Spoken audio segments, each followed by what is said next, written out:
सोचिए, हर महीने पेट्रोल का बिल देखकर आपका दिमाग बोलता है, भाई अब बहुत हो गया, इलेक्ट्रिक गाड़ी ले लेते हैं। फिर आप ईवी के शोरूम में जाते हैं, गाड़ी देखते हैं, फीचर्स देखते हैं, रेंज देखते हैं और आखिर में कीमत देखते हैं। फिर मन में एक ही सवाल आता है, इतने पैसे में गाड़ी ले रहा हूं या घर की दूसरी ईएमआई शुरू कर रहा हूं? क्योंकि आज के समय में इलेक्ट्रिक कार खरीदना सिर्फ ये देखने का मामला नहीं है कि कौन सी गाड़ी कितने किलोमीटर चलती है।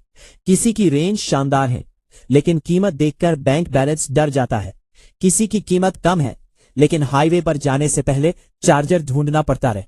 और कुछ गाड़ियों में फीचर्स इतने हैं कि लगता है कार चला रहे हैं या घर का स्मार्ट टीवी अपडेट कर रहे हैं।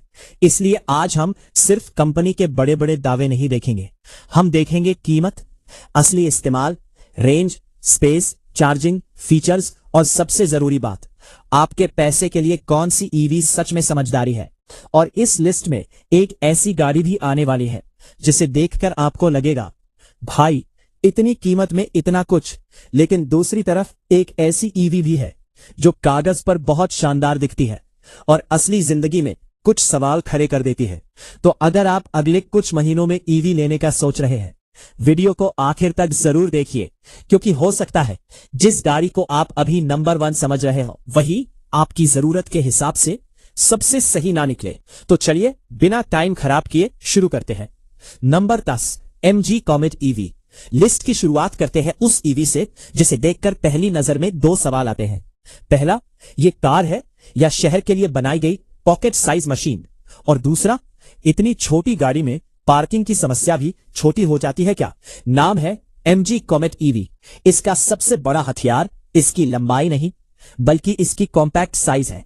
शहर के ट्रैफिक में छोटी गलियां हो, भीड़ भाड़ वाला बाजार हो या पार्किंग में ऐसी जगह हो जहां बड़ी एसयूवी घुसने से पहले ही हार मान जाए, कॉमेट वहां काफी आसानी से काम कर सकती है।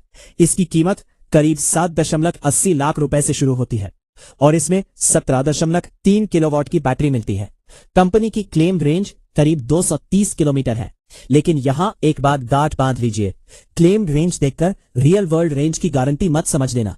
एसी, ट्रैफिक, स्पीड और ड्राइविंग स्टाइल के हिसाब से रेंज बदलती है।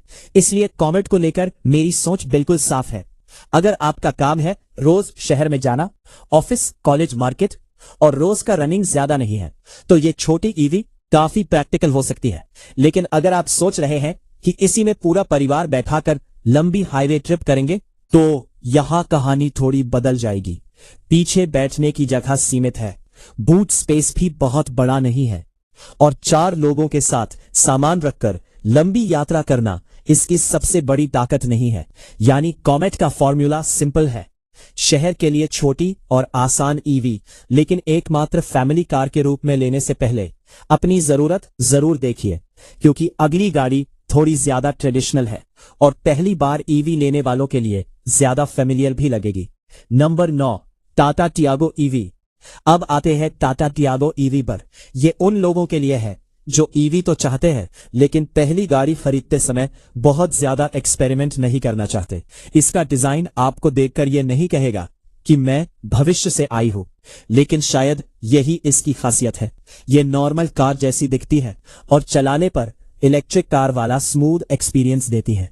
इसकी शुरुआती कीमत करीब 6.999 लाख रुपए है और बैटरी के 2 ऑप्शंस मिलते हैं, 19.2 किलोवाट रुपए और 24 किलोवाट रुपए। बड़ी बैटरी वाले वर्जन की क्लेम्ड रेंज करीब 262 किलोमीटर तक जाती है। अब अगर आपका डेली रनिंग 40 से 70 किलोमीटर के आसपास है तो ये रेंज काफी काम की हो सकती है। सुबह घर से निकले, ऑफिस गए, काम किया, वापस घर आए और रात में चार्जिंग पर लगा दिया, बस। ईवी का असली फायदा इसी तरह के डेली यूसेज में दिखाई देता है। लेकिन अगर आप हर वीकेंड 300 से 400 किलोमीटर की हाईवे ट्रिप करते हैं तो छोटी बैटरी वाला वर्जन आपको ज्यादा पसंद नहीं आएगा। क्योंकि ईवी खरीदते समय एक सवाल हमेशा पूछिए, आप रोज कितना चलाते हैं? सिर्फ ये मत पूछिए कि गाड़ी कितनी चलती है, क्योंकि 300 किलोमीटर की रेंज आपके लिए बेकार हो सकती है अगर आपकी जरूरत ही अलग है। टियागो ईवी की एक और बड़ी बात है टाटा का सर्विस नेटवर्क। पहली ईवी खरीदने वाले इंसान के लिए यह छोटी बात नहीं है। क्योंकि नई टेक्नोलॉजी के साथ सबसे बड़ा डर यही होता है कि कुछ प्रॉब्लम हुई तो जाएगा कहां। लेकिन टियागो ईवी भी परफेक्ट नहीं है।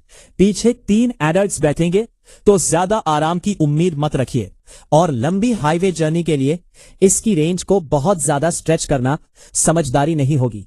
लेकिन बजट के अंदर एक सिंपल, प्रैक्टिकल और रिलेटिवली इजी ईवी चाहिए तो टियागो ईवी को इग्नोर करना मुश्किल है।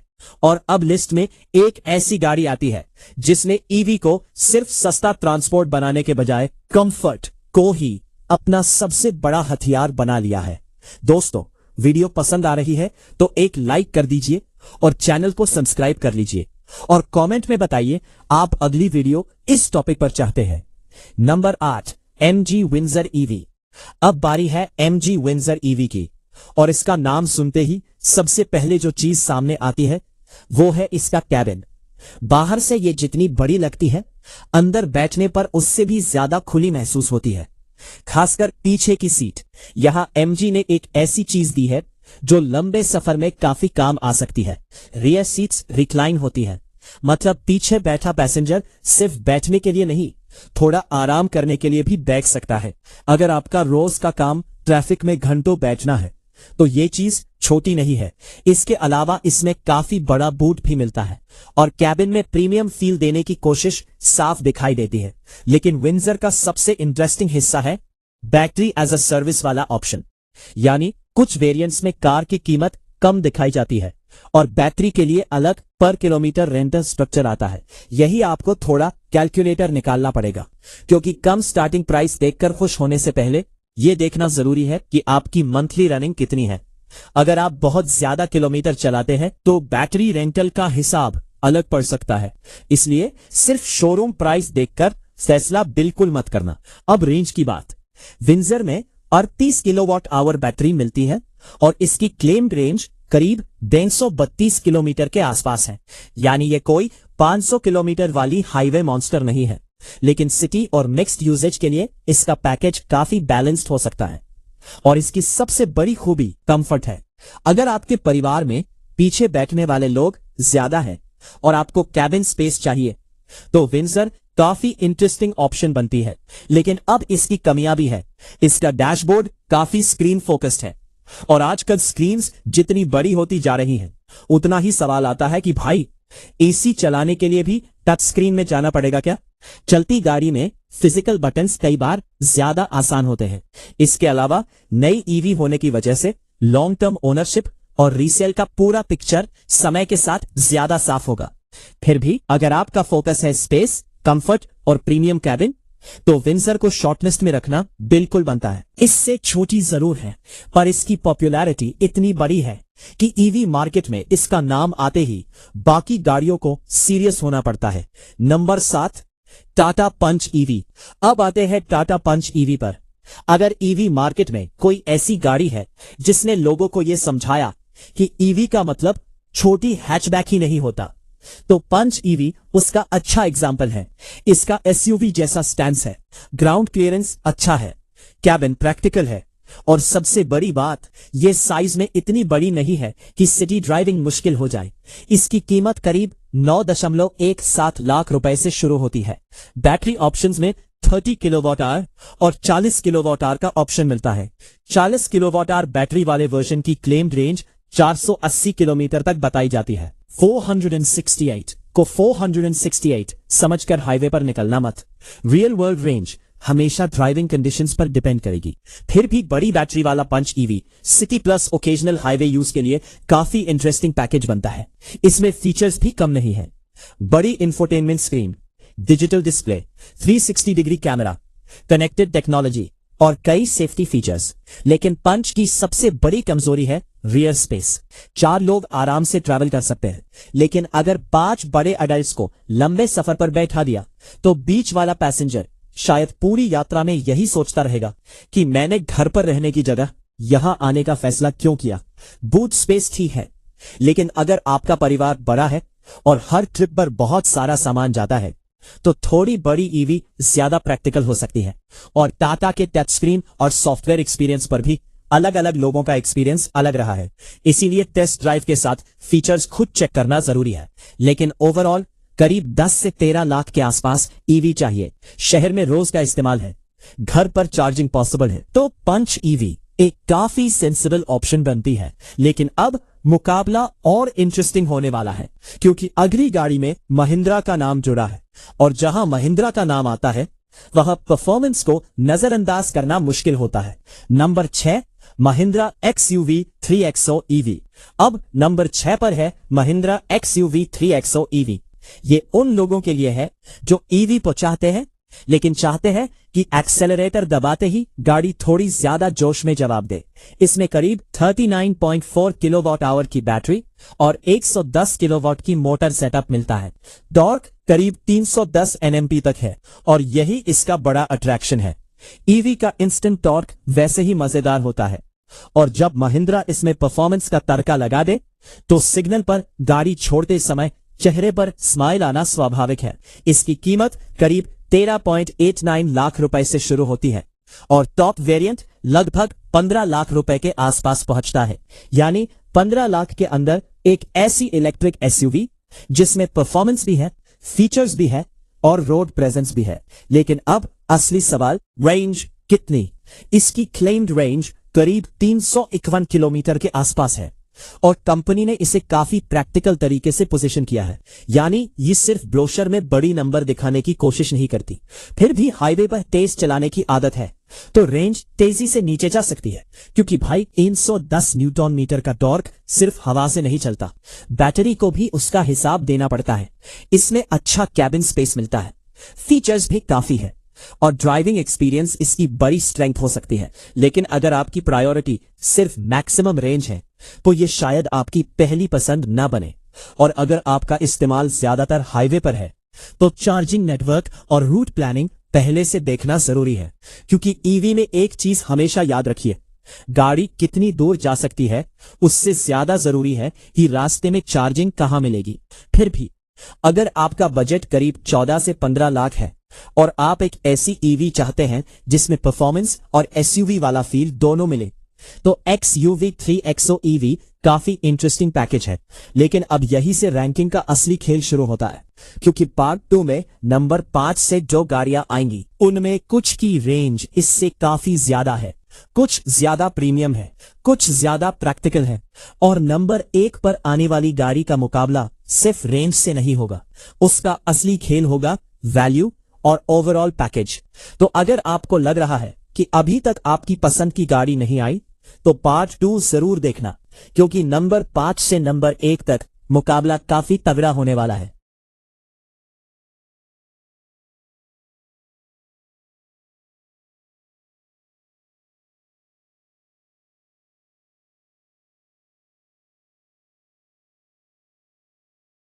Number 5 Citroen EC3। सबसे पहले आती है सिट्रोएन EC3। यह उन लोगों के लिए है जो अपनी कार में कंफर्ट को सबसे ऊपर रखते हैं। भारतीय सड़क पर गड्ढा आते ही कई गाड़ियां ऐसा महसूस कराती हैं जैसे सस्पेंशन ने छुट्टी की एप्लीकेशन दे दी हो, लेकिन EC3 का सस्पेंशन कंफर्ट फोकस्ड है। इसमें 19.2 किलोवाट आवर की बैटरी मिलती है और क्लेम्ड रेंज करीब 320 किलोमीटर है। इसकी कीमत लगभग 12 लाख रुपए के आसपास से शुरू होती है। अब इसका फायदा साफ है, यह बहुत ज्यादा दिखावा नहीं करती। अंदर बैठने पर कैबिन खुला महसूस होता है, 315 लीटर का बूट भी मिलता है, और अगर आपका डेली यूज शहर में है तो इसकी रेंज काम चला सकती है। लेकिन अब इसकी सबसे बड़ी कमजोरी, यह परफॉर्मेंस वाली ईवी नहीं है। अगर आपको एक्सेलरेटर दबाते ही शरीर सीट से चपकने वाला मजा चाहिए तो EC3 शायद आपको उतनी एक्साइटिंग नहीं लगेगी, और सर्विस नेटवर्क भी टाटा या हाइंडाई जैसा बड़ा नहीं है। इसलिए खरीदने से पहले अपने शहर में सर्विस सेंटर जरूर देखिए। यानी EC3 का पूरा मामला सिंपल है। अगर कंफर्ट चाहिए, शांत ड्राइविंग चाहिए और डेली सिटी यूज है तो यह एक सेंसिबल चॉइस हो सकती है। लेकिन अगर आप चाहते हैं कि ईवी में टेक्नोलॉजी और परफॉर्मेंस दोनों भरपूर हो तो अब अगली गाड़ी पर नजर डालिए। Number 4 Hyundai Creta electric. अब नंबर 4 पर आती है एक ऐसी गाड़ी जिसका नाम सुनते ही भारतीय कार खरीदारों को ज्यादा एक्सप्लेनेशन देने की जरूरत नहीं पड़ती।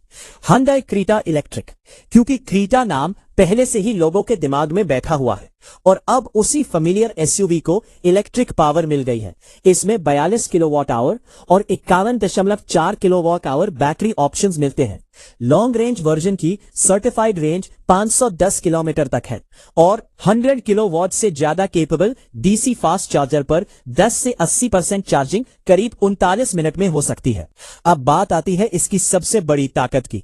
ये एक कंप्लीट फैमिली एसयूवी जैसा पैकेज देने की कोशिश करती है। स्पेस अच्छा है, कंफर्ट अच्छा है, फीचर्स की कमी नहीं है और Hyundai ने स्मार्ट सेंस लेवल 2 ADAS भी दिया है। यानी सिर्फ रेंज ही इसका हथियार नहीं है, लेकिन कीमत सुनते ही थोड़ा संभल कर बैठिए। रेगुलर वर्जन की शुरुआती एक्स शोरूम कीमत करीब 18 लाख रुपए है और लॉन्ग रेंज तथा हायर वेरिएंट्स के साथ कीमत काफी ऊपर जा सकती है। हालांकि 2026 में Hyundai ने बास ऑप्शन भी शुरू किया है। इसमें व्हीकल की शुरुआती कीमत 10.999 लाख रुपए से दिखाई जाती है और बैटरी यूजेज के लिए 3.9 रुपए प्रति किलोमीटर से चार्ज होता है। अब यहाँ कैलकुलेटर आपका सबसे अच्छा दोस्त है। अगर रनिंग कम है तो कैलकुलेशन अलग होगा, अगर रनिंग बहुत ज्यादा है तो बैटरी यूजेज कॉस्ट भी ध्यान में रखनी होगी। यानी शोरूम में सिर्फ 10.99 लाख देखकर खुश मत हो जाना, पूरी ओनरशिप कॉस्ट निकालना जरूरी है। अगर आपको एक फेमिलियर एसयूवी चाहिए, अच्छा कैबिन चाहिए, लॉन्ग रेंज चाहिए और Hyundai का सर्विस नेटवर्क चाहिए तो क्रेटा इलेक्ट्रिक काफी स्ट्रॉन्ग पैकेज है। लेकिन अब नंबर 3 पर आने वाली गाड़ी थोड़ी अलग है, क्योंकि यहां से हम प्रीमियम ईवी जोन में पहुंच रहे हैं। Number 3 MG ZS EV। Number 3 पर है MG ZS EV। ये उन लोगों के लिए है जो ईवी में सिर्फ इकोनॉमी नहीं चाहते, उन्हें एक प्रॉपर प्रीमियम एसयूवी वाली फीलिंग भी चाहिए। ZS EV का कैबिन काफी मैच्योर लगता है, ड्राइविंग स्मूथ है और इलेक्ट्रिक मोटर की इंस्टेंट रिस्पांस इसे शहर में काफी एफर्टलेस बनाती है। सबसे बड़ी बात, ये ऐसी ईवी है जिसे देखकर आपको ये फीलिंग नहीं आती कि आपने सिर्फ फ्यूल बचाने के लिए कोई कॉम्प्रोमाइज किया है। आपको प्रॉपर एसयूवी वाला साइज मिलता है, कैबिन में अच्छा स्पेस मिलता है और लंबी यात्रा के लिए भी ये छोटी सिटी ईवीज की तुलना में ज्यादा कंफर्टेबल पैकेज है। लेकिन अब समस्या आती है प्राइस की। ZS EV सस्ती ईवी नहीं है और जब आप इसकी कीमत को दूसरी नई ईवी से कंपेयर करेंगे तो सवाल उठेगा, क्या इसी बजट में ज्यादा रेंज या ज्यादा फीचर्स मिल सकते हैं? यही इसकी सबसे बड़ी चैलेंज है, क्योंकि ईवी मार्केट बहुत तेजी से बदल रहा है।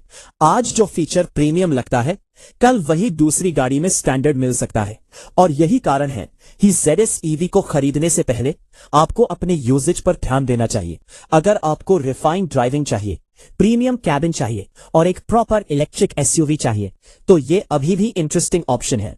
लेकिन अगर आपका मेन टारगेट सिर्फ मैक्सिमम वैल्यू है तो शायद अगली 2 गाड़ियां ज्यादा इंटरेस्टिंग लगेंगी, क्योंकि अब हम पहुंच चुके हैं नंबर 2 पर और यहां एक ऐसी गाड़ी है जिसका नाम भारत में ईवी की बात होते ही बार बार सामने आता है। Number 2 BYD Atto 3। दूसरे नंबर पर है BYD Atto 3। अब ये गाड़ी थोड़ा अलग खेल खेलती है, क्योंकि BYD का पूरा फोकस इलेक्ट्रिक टेक्नोलॉजी पर है और Atto 3 को देखकर आपको ये बात महसूस भी होती है। डिजाइन फ्यूचरिस्टिक है, कैबिन बाकी ट्रेडिशनल एसयूवी से अलग है और अंदर की छोटी छोटी डिटेल्स इसे काफी यूनिक बनाती है। लेकिन इसका असली सवाल है, क्या इसकी कीमत जस्टिफाई होती है? क्योंकि Atto 3 को खरीदते समय सिर्फ रेंज देखकर फैसला नहीं किया जा सकता। आपको देखना होगा कि आपके शहर में BYD का सर्विस सपोर्ट कैसा है, पब्लिक चार्जिंग नेटवर्क आपके रूट पर कितना कन्वीनियंट है और सबसे जरूरी, आप कितने साल इसे रखने वाले हैं। क्योंकि प्रीमियम ईवी खरीदना सिर्फ शोरूम में बुकिंग करने तक की बात नहीं है, ओनरशिप भी उतनी ही इंपॉर्टेंट है। Atto 3 की ड्राइविंग स्मूथ है, इलेक्ट्रिक पावर डिलीवरी क्विक है, कैबिन कंफर्टेबल है और हाईवे पर इसका साइज और स्टेबिलिटी इसे छोटी ईवी से अलग बनाते हैं। लेकिन यही प्रीमियम पोजीशनिंग इसकी कीमत भी बढ़ाती है। अगर आपका बजट लिमिटेड है तो आपको इससे सस्ती और ज्यादा प्रैक्टिकल ईवीज मिल जाएंगी। लेकिन अगर बजट बड़ा है और आप एक ऐसी ईवी चाहते हैं जो बाकी गाड़ियों से थोड़ी अलग लगे तो Atto 3 काफी इंटरेस्टिंग चॉइस बन जाती है। लेकिन अब नंबर 1, और यहां मैंने जानबूझकर ऐसी गाड़ी रखी है जिसे सिर्फ रेंज देखकर नंबर 1 नहीं बनाया गया, क्योंकि मेरे हिसाब से बेस्ट ईवी वही नहीं होती जो सबसे ज्यादा किलोमीटर चले। और नंबर 1 पर आती है Hyundai Ioniq 5। अब पहली नजर में ही समझ आ जाता है कि यह कोई सामान्य कार नहीं है। इसका डिजाइन ऐसा है जैसे किसी डिजाइनर ने कहा हो पुरानी कारों जैसा कुछ नहीं चाहिए, लेकिन इसका असली मजा सिर्फ डिजाइन में नहीं है। Ioniq 5 का कैबिन बहुत अलग एक्सपीरियंस देता है। अंदर स्पेस काफी खुला महसूस होता है। फ्लैट फ्लोर ईवी आर्किटेक्चर की वजह से कैबिन में प्रैक्टिकलिटी का फायदा मिलता है और इसका ओवरऑल ड्राइविंग एक्सपीरियंस प्रीमियम है। Hyundai इंडिया की मौजूदा लिस्टिंग के हिसाब से इसकी स्टार्टिंग एक्स शोरूम कीमत करीब 55.7 लाख रुपए है। अब आप सोच रहे होंगे भाई 55 लाख की गाड़ी को इस लिस्ट में नंबर आका है क्यों? और यही तो पूरा पॉइंट है। ये कार बजट ईवी बायर के लिए नहीं है, ये उस इंसान के लिए है जो प्रीमियम इलेक्ट्रिक एक्सपीरियंस चाहता है। इसके अंदर आपको फ्यूचरिस्टिक डिजाइन मिलता है, प्रीमियम कैबिन मिलता है और एक ऐसी रोड प्रेजेंस मिलती है जो ट्रैफिक में बाकी गाड़ियों से अलग दिखाई देती है। लेकिन इसका मतलब ये बिल्कुल नहीं कि ये हर इंसान के लिए बेस्ट ईवी है। तो Ioniq 5 की तरफ देखना भी आपके कैलकुलेटर के साथ अन्याय होगा। लेकिन अगर बजट की लिमिटेशन नहीं है और आपको एक प्रीमियम इलेक्ट्रिक कार चाहिए तो Ioniq 5 एक अलग लीग का एक्सपीरियंस देती है। और यही इस पूरी लिस्ट की सबसे बड़ी बात है। बेस्ट ईवी सबके लिए एक जैसी नहीं होती। अगर आपका बजट कम है तो टियागो ईवी या कॉमेट जैसे ऑप्शंस ज्यादा प्रैक्टिकल हो सकते हैं। अगर आपको बैलेंस्ड फैमिली ईवी चाहिए तो पंच ईवी या क्रीटा इलेक्ट्रिक जैसी गाड़ियां ज्यादा लॉजिकल हो सकती है। अगर परफॉर्मेंस चाहिए तो महिंद्रा वाला ऑप्शन इंटरेस्टिंग हो सकता है। और अगर प्रीमियम इलेक्ट्रिक एक्सपीरियंस चाहिए तो एक्टो 3 और Ioniq 5 जैसी कार्स अलग लेवल पर चली जाती है। तो दोस्तों, ईवी खरीदने से पहले सिर्फ ये मत देखना कि ब्रोशर में कितने किलोमीटर लिखे रहे। 4 चीजें जरूर देखना। आपकी डेली रनिंग कितनी है, घर पर चार्जिंग की सुविधा है या नहीं, आपके रूट पर फास्ट चार्जर्स है या नहीं, और सबसे जरूरी पूरी ओनरशिप कॉस्ट कितनी बैठेगी। क्योंकि ईवी खरीदकर पेट्रोल का खर्च बचाना अच्छी बात है, लेकिन सिर्फ कम EMI देखकर ऐसी ईवी ले लेना जो आपकी जरूरत पूरी ही ना करे, ये बचत नहीं है। ये बस खर्च को दूसरी जेब में डालना है। अब आपकी बारी है। इन सभी गाड़ियों में से अगर आपको सिर्फ एक ईवी चुननी हो तो आप किसे चुनेंगे? कॉमेट, टियागो, विंजर, पंच, 3XO, EC3, Creta electric, ZS EV, एटो 3 या Ioniq 5? कमेंट में सिर्फ अपनी पसंद की कार का नाम लिखिए। और अगर आपको ऐसी ही बिना घुमाए फिराए कारों का असली कंपैरिजन पसंद है तो वीडियो को लाइक कर देना, क्योंकि अगली वीडियो में फिर मिलेंगे एक और ऐसा कार लिस्ट के साथ जहां ब्रोशर की चमक से ज्यादा असल जिंदगी का हिसाब देखा जाएगा।